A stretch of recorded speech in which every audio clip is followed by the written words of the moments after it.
In this video, I'll show you how to take full page screenshot on iPhone. It's super easy, but before that, if you're new to this channel, please give it a thumbs up and subscribe to my channel because this really helps me out.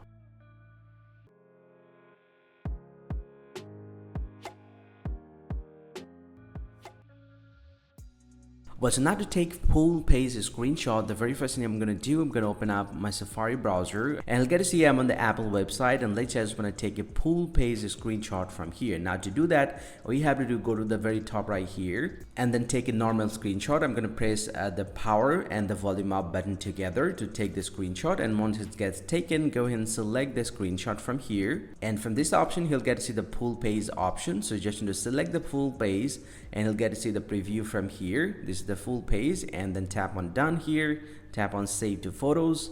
Now the full size screenshot has been saved to your gallery. If I get back from here and open up the Photos app, he'll get to see full page screenshot has been saved to my gallery here. And this is how you can take full size screenshot on iPhone. Hope you find this very helpful, guys. If you do, please drop a like and subscribe to this channel. See you guys around, and thank you very much for watching.